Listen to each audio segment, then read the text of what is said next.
¿Qué tal? ¿Cómo le va? Bienvenidos una vez más a esta producción de Voz Es, el Instituto Morelense de Radio y Televisión, a través de este espacio, abordando una serie de temas interesantes para usted y por supuesto para nosotros, de ahí que invitamos a especialistas y en esta ocasión no es la excepción.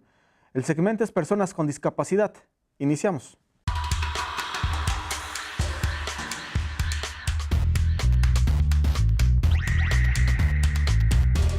Le doy la bienvenida a esto que transmitimos a través del canal 15.1, señal abierta, canal 154 y 895, sistema de cable Easy, 4 emisoras de radio, y también a través de nuestra señal en internet en www.imryt.org. Soy Guillermo Correa, le invito a que nos acompañe. Hoy vamos a hablar sobre la parálisis de Bell. Y para ello estamos ya aquí en el estudio contando con la presencia del doctor David Docua González. Él es otorrinolaringólogo del Hospital General José G. Páez aquí en Cuernavaca, perteneciente a los servicios de salud del estado de Morelos. Y es precisamente uno de los especialistas, no sé si hay muchos o pocos aquí en Cuernavaca que atiendan este tipo de padecimientos. Doctor, gracias por aceptar venir a platicar con nosotros. Muchas gracias, Guillermo. ¿Qué es la parálisis facial? Primero, si te parece, platicamos en lo general. Claro que sí. La parálisis facial es la pérdida de función del nervio facial, no necesariamente una pérdida al 100%, pero sí que se vea afectada en la mímica facial, se ve reflejada más bien en la mímica facial. El nervio facial está encargado de toda la expresión que tenemos en la cara, del cerrar de los ojos, del arrugar la frente, incluso el habla se ve afectada cuando hay una parálisis facial. ¿Hay categorías, hay tipos de parálisis? Hay tipos de parálisis facial, se pueden dividir en cuanto a su etiología, al factor causal. El día de hoy el tema como tal es parálisis de Bell, que es una parálisis idiopática, eso ahorita ahondaremos un poquito en el asunto. Y hay grados también de parálisis facial, que van desde una asimetría leve, que ni siquiera se nota en movimiento, pues, se ve exclusivamente con detalles muy, muy finos y a la observación minuciosa, hasta una parálisis completa, ¿no? Que son estas personas que van con el ojito caído, con la boca chueca, así se divide, digamos, la parálisis. ¿Cuáles serían, a partir de lo que nos comentas, cuáles serían las parálisis más comunes, doctor? La parálisis más común como tal es la parálisis de Bell. Un 65 a 70% de todas las parálisis faciales son parálisis de Bell. El detalle con la parálisis de Bell es que es una parálisis que no sabemos cuál es la causa. Hasta ahora, con todo el avance de la ciencia, no se ha descubierto en realidad cuál es la causa. Sí se sabe que el nervio facial se inflama y de ahí el tratamiento que tiene la parálisis facial, de Bell en específico, pero en realidad no sabemos una causa como tal. Bueno, continúa este proceso de investigación, como muchas otras enfermedades, ¿no? Sí, es algo difícil la investigación en parálisis facial porque el nervio facial está dentro del oído. Entonces, el tomar una muestra del nervio o el tomar algún tejido para observarlo bajo el microscopio implica dejar al paciente sordo. Esto es importante, y si me lo permites destacar, doctor, porque un otorrino revisa este tipo de cosas, y lo acabas de mencionar, tiene que ver con muchas cosas, muchos factores del mismo cuerpo, y una de estas es el oído. ¿Por qué? ¿Cómo es que se vincula todo esto? El nervio facial nace en el cerebro, pasa a través del conducto auditivo interno, junto con el nervio vestíbulo-coclear, que es el que nos permite la audición. Y de ahí tiene un segmento muy pequeñito dentro del oído medio y posteriormente ya sale a través del cuello para inervar todos los músculos de la cara. Entonces de ahí pues el involucro con nuestra especialidad. Hay muchas patologías, bueno, hay algunas patologías del oído que son específicas del oído medio y que causan parálisis facial. Entonces de ahí que el médico de primer contacto en este tipo de padecimientos debemos de ser, en la gran mayoría de los casos, los otorrinos. Sí, porque ahí ustedes ya van casi que directo a la fuente. A la fuente, precisamente. Exacto. Ahora, en todo esto, nos citas algunas de las posibles causas de una parálisis. ¿Nos podrías destacar algunas? Hay enfermedades del oído, una otitis media, aguda incluso, que esté muy manifiesta, que no se le dé el tratamiento adecuado, puede manifestarse con una parálisis facial.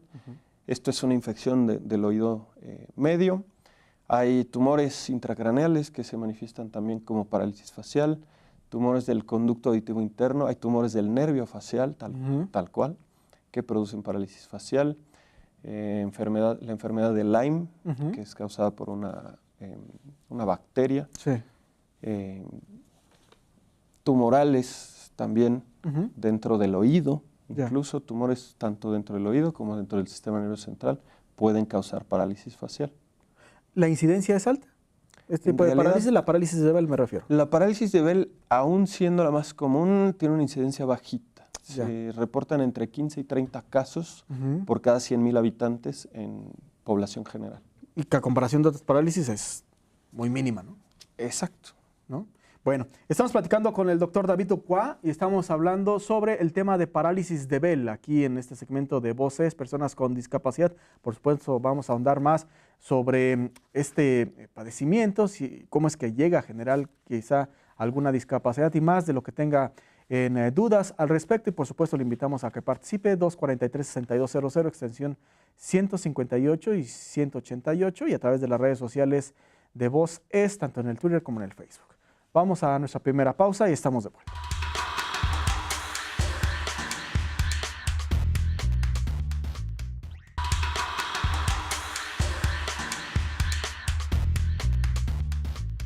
Continuamos aquí en Voces, personas con discapacidad, es el segmento y nuestro invitado es el doctor David Ducroix. Estamos hablando sobre la parálisis de Bell. Una parálisis que, con lo que nos ha compartido, es de las más comunes, pero no hay tanta incidencia. ¿Qué diferencias, doctor, entonces habría entre esta parálisis de Bell con otras más? Por lo general, la parálisis de Bell es una parálisis de inicio muy súbito. Es un paciente normalmente sano, pacientes arriba de 65 años de edad, que en 48 horas desarrollan una parálisis normalmente unilateral. Y dato curioso, normalmente es derecha la parálisis de Bell.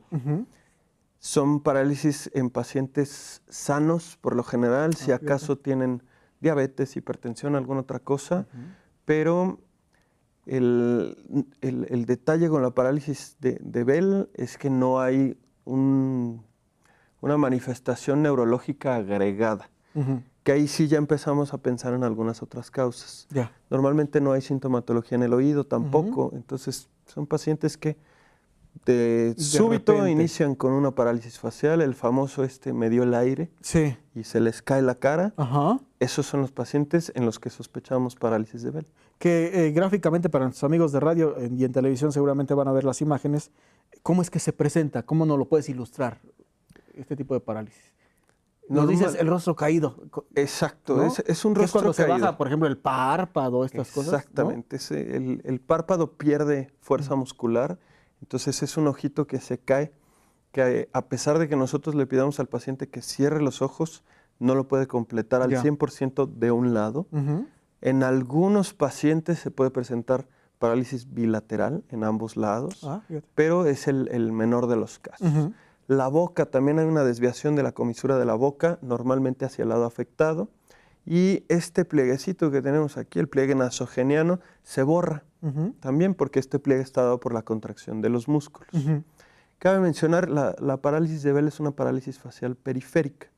Las parálisis faciales centrales, que son ya de causas neurológicas, normalmente tienen una afección de los músculos de la frente, mientras que en la parálisis de Bell no la hay. Entonces el paciente puede mover todavía la frente, sin embargo la afección es de las cejas hacia abajo, digamos así. ¿Y es una parte de la cara en particular la que, o pueden ser las dos? No decías que pueden ser ambas, pero...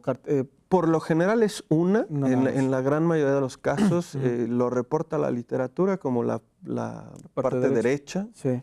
¿Quién sabe por qué? No sabemos todavía, pero normalmente la afección es unilateral, de un solo lado. Y al ser, pues de alguna manera, que no presenta cierta sintomatología, que es lo complicado también ahí para el proceso de diagnóstico, preguntaría. Exacto. Sí hay algunos signos que puede detectar el paciente sin verse al espejo. Algunos de ellos en el oído empiezan con hiperacusia. Muchas de las parálisis de Bell, la hiperacusia es empiezan a percibir los sonidos mucho más fuertes. Muy agudos. Los pacientes, los sonidos le empiezan a molestar al paciente. Esto es una hiperacusia y son de los primeros síntomas, ¿no? Síntomas que puede referir el paciente. El lagrimeo se disminuye también de un lado de la cara. Hay otros pacientes que debutan como alteraciones del gusto. Entonces de repente les empieza a saber rara la comida o alguna otra cosa y posteriormente todos terminan esta parálisis facial. ¿Que estos se presentan antes o después de que comience este tipo de rasgos de que se cae el párpado, la boca? Es muy variable. Normalmente la sintomatología va de la mano. Sin embargo, sí pueden presentar algunos pacientes estos síntomas antes de que haya una afección a la mímica facial como tal. Y si bien nos citabas que esto particularmente se presenta en ya adultos mayores, tal vez. Exacto. ¿Jóvenes lo pueden presentar? En jóvenes también está descrito, sí, sin embargo son los menos de los casos. Ya. El tratamiento, digo, a partir de que es todavía un tema que se está investigando, ¿el tratamiento en qué consistiría para atender este tipo de parálisis? Pues es un tema controversial el tratamiento. Sí se sabe, o sea, no se sabe el por qué, pero sabemos que la parálisis facial de Bell está causada por una inflamación del nervio. Entonces el tratamiento va dirigido justo hacia eso. En estudios previos de series grandes de casos de Estados Unidos, Europa y demás, se detectó por ahí cierta influencia de los virus herpes zóster y el virus herpes simple tipo 1. Entonces los tratamientos iniciales de la parálisis facial iban con esteroides, que son medicamentos antiinflamatorios potentes, y tratamientos antivirales. Sin embargo, en el 2013 se hace una revisión de la Academia Americana de Otorrinolaringología y el tratamiento se queda exclusivamente con los esteroides. Actualmente la terapia, bueno, inicialmente más bien se dio terapia esteroides orales, entonces eran dosis muy altas de esteroide que no podemos dar en todos los pacientes. Actualmente ya la investigación ha dado para dar una terapia intratimpánica. Entonces el paciente ni siquiera se toma el esteroide, se inyecta directamente hacia el oído, se perfunde el oído con esteroide y entonces el tratamiento es un poco más rápido, más dirigido y sobre todo más eficaz. Y esto me lleva a preguntarte, ¿tiene cura o tan solo se controla con esos tratamientos? En realidad, el hablar de una cura es hablar de una remisión completa de la parálisis. Esto implicaría dejar al paciente con una mímica facial íntegra, que el paciente no tuviera ninguna secuela como tal. Esto sí lo logramos en la gran mayoría de los pacientes con tratamiento. Incluso la parálisis de Bell se debatió mucho este tema del tratamiento porque hasta 60% remiten sin tratamiento. Entonces ahí la gran interrogante, ¿no? ¿Damos el tratamiento? ¿No damos el tratamiento? Nosotros como médicos estamos pues, de cierta manera obligados a dar un tratamiento a los pacientes. Entonces el observar a un paciente no es como prioritario, ¿no? Más bien siempre atacar el problema.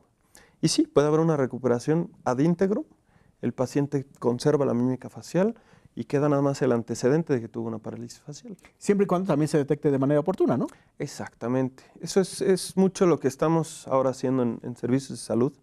Yo en lo particular con el tema de otorrino, insistirle mucho al médico de primer contacto, a los médicos generales, a los urgenciólogos, incluso a los médicos internos que están con nosotros en el hospital, el aprender a detectar estas patologías y aprender a hacer una referencia adecuada y a tiempo. Sí, digo, para que dé resultado el tratamiento y todo esto, porque si una persona ya con tiempo que presenta esta sintomatología, difícilmente va a revertirlo.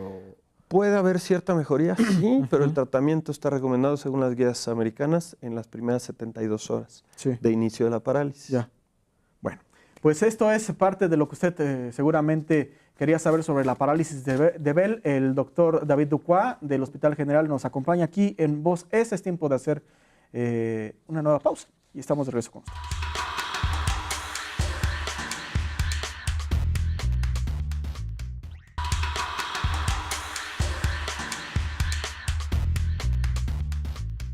Continuamos en Radio y Televisión Voz Es. También le recuerdo que programas anteriores que no hay oportunidad de sintonizar los días que normalmente lo transmitimos, los puede consultar a través de nuestro canal de YouTube del Instituto Morelense de Radio y Televisión. Cualquier duda, pregúntenlo a través de las redes sociales, Facebook o Twitter, o al 243-6200, extensión 158 y 188. El doctor David Ducroix nos acompaña aquí. Él es especialista, el tema es parálisis de Bell. El Hospital General José G. Parres está atendiendo este tipo de padecimientos, en primera instancia tiene que ir a su médico general cuando tiene este tipo de malestares y de ahí pues ellos ya los envían precisamente a estas áreas especializadas. Doctor, antes de continuar, algunos contactos, ¿tienes tu consultorio donde puedan ya de manera particular buscarte? Claro que sí, estamos a sus órdenes. Estoy en Torre Médica San Diego, en el consultorio 402, con todo gusto. Sí. Mi número telefónico es el 330-2605. Perfecto. Más adelante vamos a repetir esta información. Sobre la parálisis de Bell ya pues conocimos un poco más sobre la sintomatología, cuáles serían quizá los primeros mensajes que le da el cuerpo a la persona para que se vaya a atender. ¿Genera algún grado de discapacidad esta parálisis de Bell, doctor? Discapacidad como tal, en realidad no. Sí genera en una parálisis que no se da un tratamiento a tiempo o pacientes que a pesar del tratamiento no responden al mismo, sí queda con cierta desfiguración facial. Sí. Esto lamentablemente en nuestro país sí llega a generar algunos problemas pues, laborales. Sí. Pero como tal unicapacidad, los pacientes son perfectamente capaces mientras se trate de una parálisis de Bell, ¿no? Sí, parálisis faciales que están asociadas a infecciones del oído, a infecciones en sistema nervioso central, a tumores de oído, tumores del sistema nervioso central, ahí sí podemos hablar de cierto grado de discapacidad. El paciente queda con secuelas audiológicas, entonces ya la audición de un lado o de los dos no es la misma. Ya. O en su caso, el paciente queda con un déficit neurológico y pues con cierto grado de discapacidad incluso para su vida personal. Y todo es una cadena, pues, ¿no? A partir de si hay un tratamiento adecuado, si hay la oportuna detección y todo eso, ¿no? Exacto. Me imagino, ¿no? Aquí el énfasis es, te lo comentaba hace ratito y lo repito, ¿no? El que todos los médicos, cualquier persona que esté en contacto con pacientes esté enterado de estos padecimientos y sepa referenciarlos a tiempo. Ahora, ¿la parálisis de Bell llega a tener repercusiones, por ejemplo, en el habla? Puede llegar a tener una repercusión. Incluso en audición, digo, hablando precisamente de ser otorrino. Exacto. La repercusión que tienes por la mímica. Nosotros para emitir habla necesitamos unas cuerdas vocales funcionales, necesitamos una articulación de las palabras por los músculos de la masticación como tal, y necesitamos finalmente de una formación, que los labios estén funcionales, pues, de que los labios emitan palabras. Entonces, esta sería la incapacidad que tendrían los pacientes con parálisis de Bell. ¿Y en el oído? En el oído... ¿Se llega a tapar, se llega a perder cierto nivel de audición? En realidad no. Si es una parálisis de Bell, la audición debe de conservarse íntegra. Íntegra. Aún y cuando hay vínculos, ¿no? De que esta parálisis pudiera venir de ahí, ¿no? Ahora, estas características que ya nos comentabas, ¿se pudieran confundir con otro tipo de padecimiento, con otra parálisis? En realidad no. O sea, en realidad el diagnóstico de parálisis facial es partiendo del punto de que no hay una expresión en la cara. De ahí tenemos que descartar causas otológicas, entonces por eso la referencia hacia nosotros los otorrinos. Nosotros nos compete hacer un diagnóstico otológico integral, ver que la audición esté conservada, ver que las membranas timpánicas estén bien, que no haya datos de infección, que no haya tumoraciones, etcétera, dentro del oído. Esto descartado, entonces nos vamos al punto, yo diría más importante, el descartarle alguna patología neurológica al paciente. Entonces, si el paciente tiene, además de la parálisis facial, desviaciones de la mirada, problemas con el olfato, problemas con el gusto ya de antes, problemas de coordinación de los movimientos del cuerpo, problemas de coordinación incluso del habla, ahí sí sospechamos de una parálisis de origen neurológico. Y nos vamos con estudios de imagen, etcétera, para descartar algún proceso intracraneal. ¿Cuánto lleva todo eso más o menos, doctor? Digo, porque en una sentada, en una consulta no le van a determinar todo eso, ¿no? En realidad el diagnóstico, o sea, la parálisis facial es de las pocas urgencias que tenemos los otorrinos. Sí bueno, nosotros como otorrinos lo consideramos una urgencia y así lo debe de ver todo el sistema hospitalario, ¿no? Entonces, entre que hacemos el diagnóstico nosotros de parálisis, si consideramos que el paciente requiere de un estudio de imagen, pues debe de ser lo antes posible. Entonces, en 24 horas el paciente tiene que estar perfectamente diagnosticado e iniciado el tratamiento incluso. ¿Y cuánto lleva más o menos de tiempo un tratamiento, el más normal? El tratamiento con esteroides orales, si son pacientes jóvenes que no tengan úlceras gástricas, que no sean diabéticos, que tiene que tomarse en cuenta todo eso, ¿no? Porque exacto, todas las comorbilidades. Si tiene todo esto, no pueden consumir este tipo de medicamentos. Se pueden otorgar, pero el riesgo, hay que valorar siempre el riesgo-beneficio. Entonces, yo en lo particular no soy muy adepto a los esteroides orales, siendo que los esteroides intratimpánicos tienen una mejor respuesta. Entonces, de entrada, se les da la primera dosis del esteroide intratimpánico el día del diagnóstico y posteriormente 3 o 4 inyecciones semanales posteriores. ¿Es doloroso? Llega a molestar un poco, sí, ponemos anestesia local, sin embargo el oído es una estructura muy inervada. Entonces, a pesar de la anestesia local, llega a molestar un poco el tratamiento. ¿Y se requiere quizá algún tipo de masajes cuando se llega ya a presentar la parálisis para reanimar el músculo? Posteriormente al tratamiento farmacológico, si queda cierto grado de disfunción en la cara, en la mímica facial, entonces nos apoyamos de los rehabilitadores. Ahí sí.